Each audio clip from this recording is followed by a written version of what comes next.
basic motivation sponsoring ministry is Couples for Christ.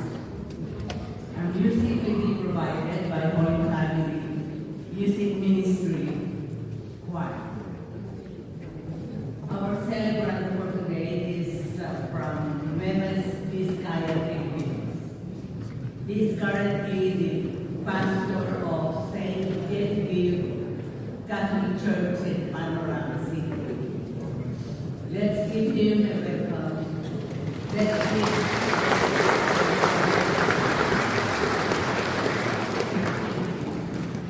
our sponsoring ministry is inviting all of you for a fellowship breakfast at the parish hall after the Mass. Please stand.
Dahil malayo kailangan magising ng umaga. Anong oras? Tanong nyo? 2:30 ng umaga. Gising na ako. At ang hirap ang hirap magkuhan ng business kung babangon na ba ako o hindi pa. So ang hirap, pero kung ganito yung struggle nyo tuwing umaga, gusto nyo makimisa, gusto nyo pumunta rito, alas 5 ng umaga, tayo mga isa sa mga pinakaagang nagdiriwang ng simbang gabi, 5 o'clock. Sa amin sa St. Genevieve, 5:30 ng umaga naman. At least may 30 minutong mag-extend ng tulog. Okay? So, babangon ako, hindi pa. Pero tinitignan ko yung oras na ayaw kong late. So, tapos, yun struggle ko kanina. Tapos, may isa pang struggle. Ang hirap mag-decide. Maliligo ba ako o hindi? Kung naranasan ko yan, no? Sino naligo ito? Pero nag-decide ako. Kailangan maligo ako. Dahil kailangan mag-isip natin kapaluhan natin, isipan natin katawan para sa pag-drive ko dito, papunta dito, ako'y gising na gising. Kasi yan sa talagang struggle. And then, malis ako dito before 4 o'clock, about 3:45. Dahil nga sa GPS, sabi 38 minutes. So, okay ba yung pag-drive? Pero nung pagpasok ko ng 6:05, doon na wala na ang mamita. Dahil sa kapal, lang fog.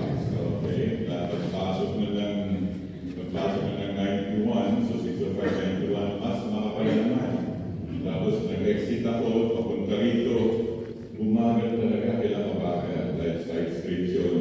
Mabagal, kahit may mga maliwanag, kailangan mabagal. Tama-tama, ang buti na lang pala, pinakalagay doon 25 miles per hour na pala yung kalsada dyan. So, tama-tama, mabagal ako.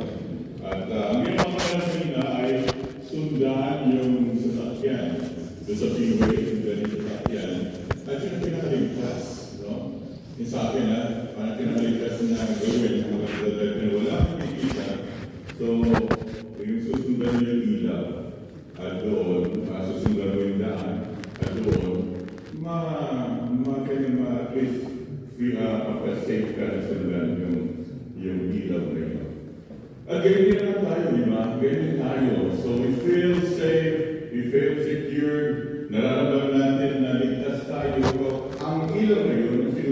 natin ay walang iba kundi ang ilaw ng ating Panginoong Jesucristo. Amen? Sinusundan natin, we could say, gaya ng pagsindi kanina ng kandila, tatlong kandila na sasaad ng ilaw, ang ilaw ng ating Panginoong Jesucristo. And so, merong may trivia tayo ngayon tungkol sa ating Santo Papa.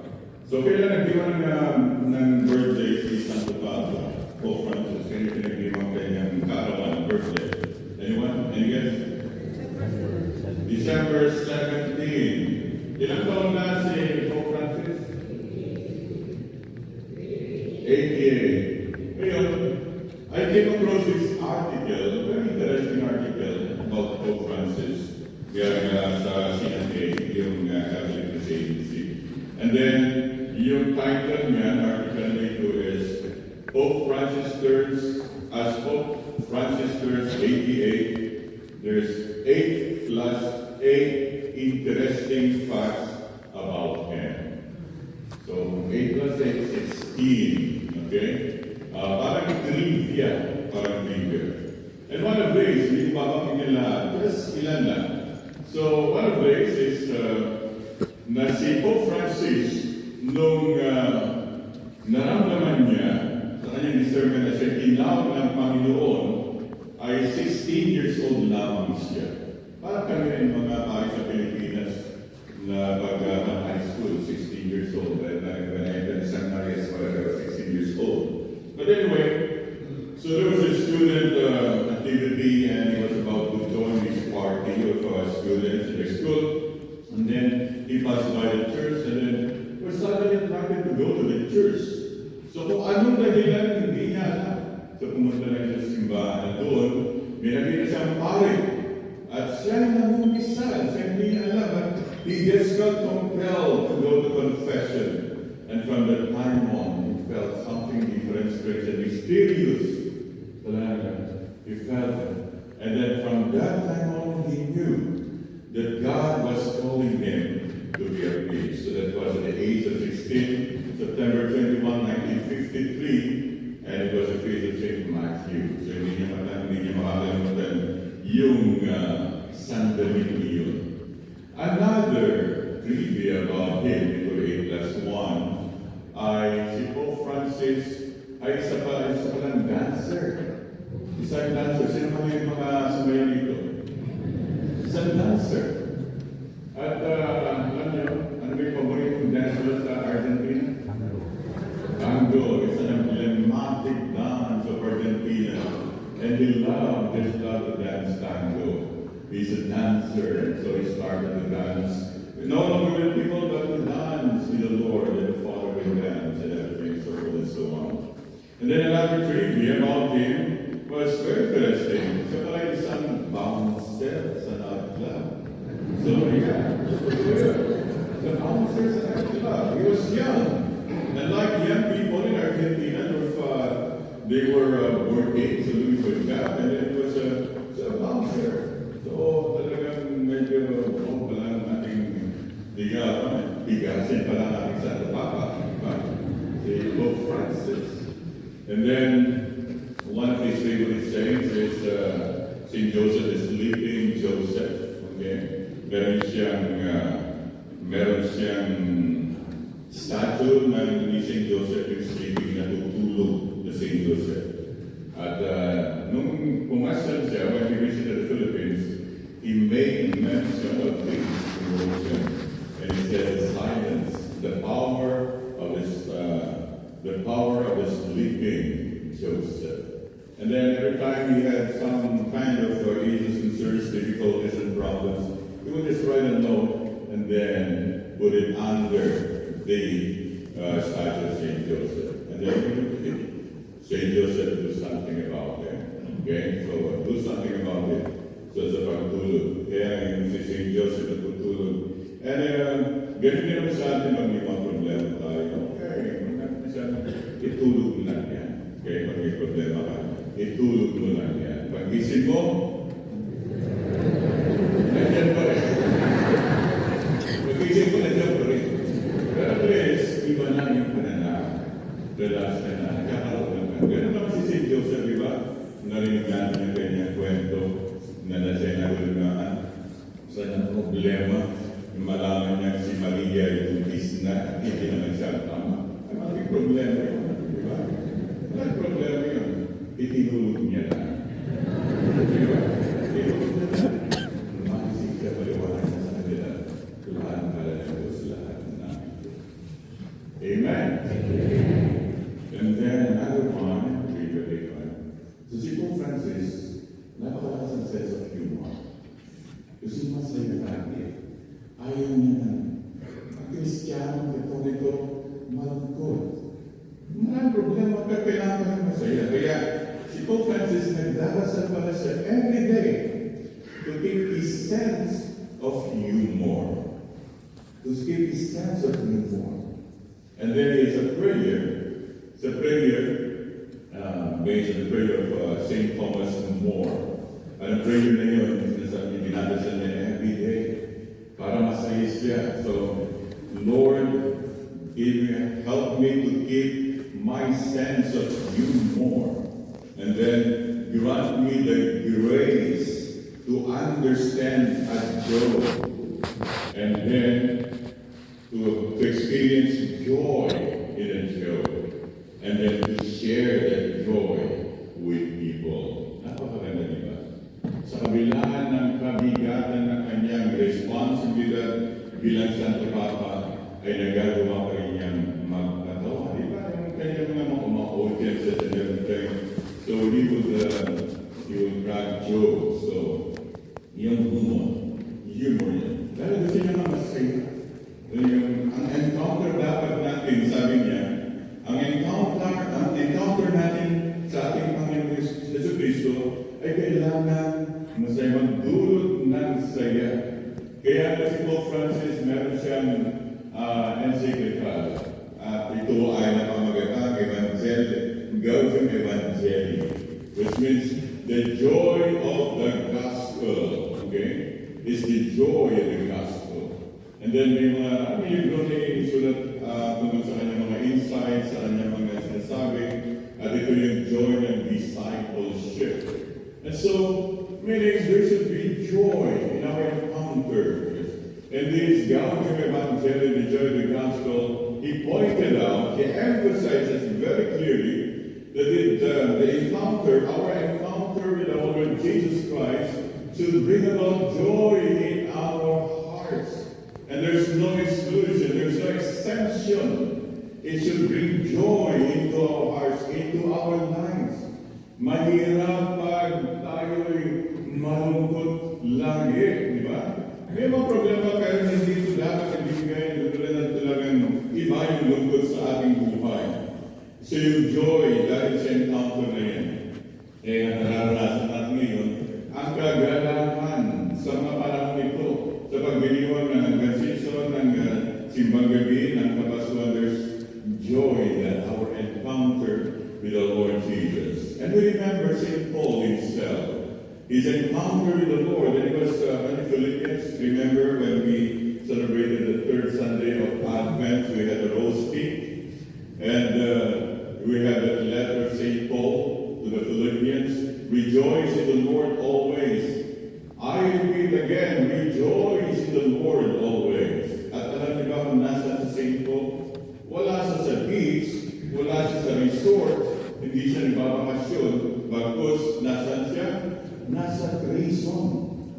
He was arrested, he was in prison on account of his mission of evangelization, proclaiming the message of the risen Lord. And you know, Christians were persecuted, and so he was in prison. So imagine in prison, and yet he was enjoying the Christian community, the Philippians, enjoying us as we read this, as this is being proclaimed to us, that we should rejoice in the Lord always because of our encounter with Him. And this joy was experienced by Elizabeth in the Gospel today. So we have been hearing the series, the stories, ang teleserye ng kapanganakan ng ating Panginoon Jesucristo. It's like a teleserye, di ba? Kung nanonood kayo ng Bakang Tiyago, pinapanood nyo yun, no?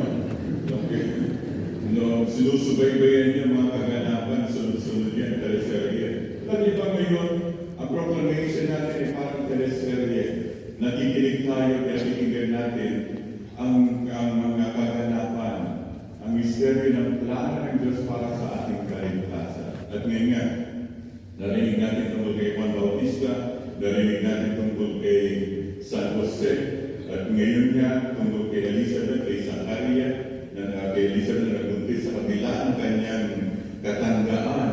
At ngayon nga nakita sila na kanyang pinsan si Maria. Si Maria bumisita kay Elizabeth sa ating Evangelyo. The visitation.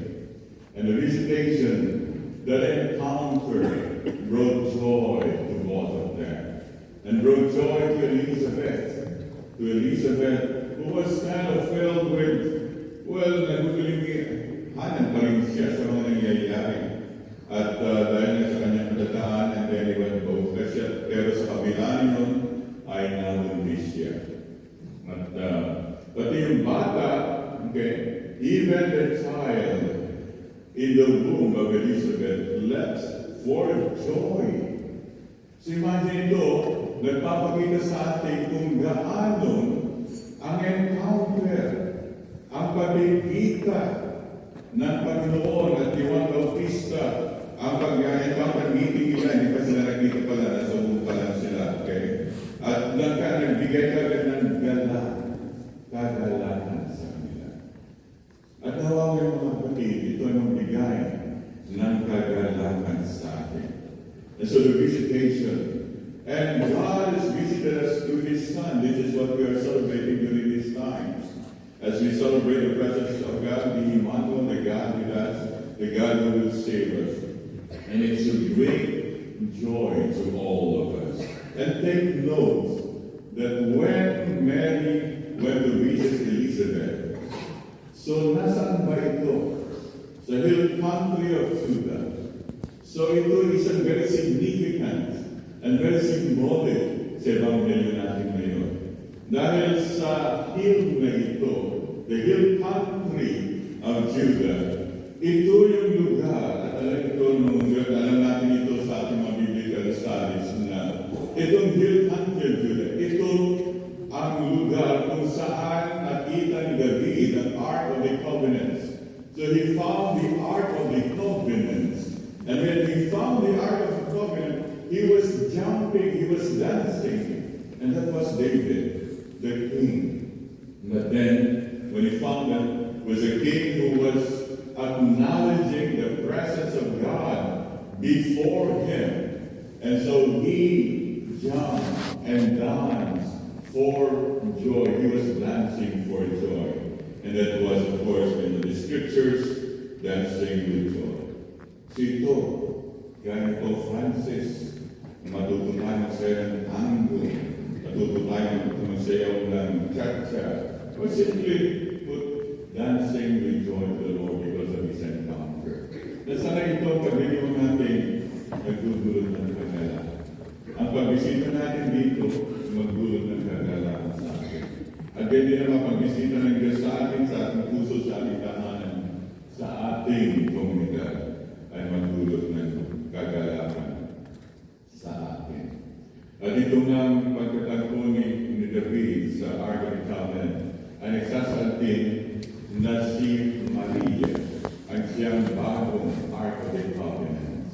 Kaya noong mag-encounter niya, pag-retipon, pag-bisita si Maria kay Elizabeth, si Maria ang Ark of the Covenant, at dito si Juan Bautista sa sinapupunan ng kanyang inang si Elizabeth ay lumundag at sumayaw din.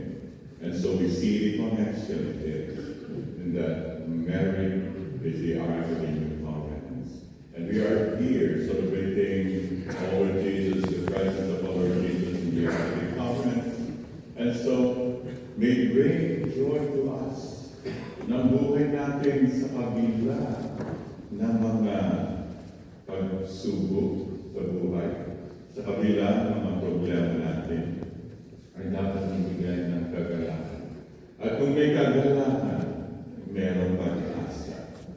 At tayo ay patuloy na naglalakbay bilang pilgrims of hope sa mundo ito. At napakaganda na ng ating tema Archdiocese na nating simbang gabi, joining together in Christ as pilgrims of hope. So patuloy tayo mag-alala sa paghahanda sa pagdating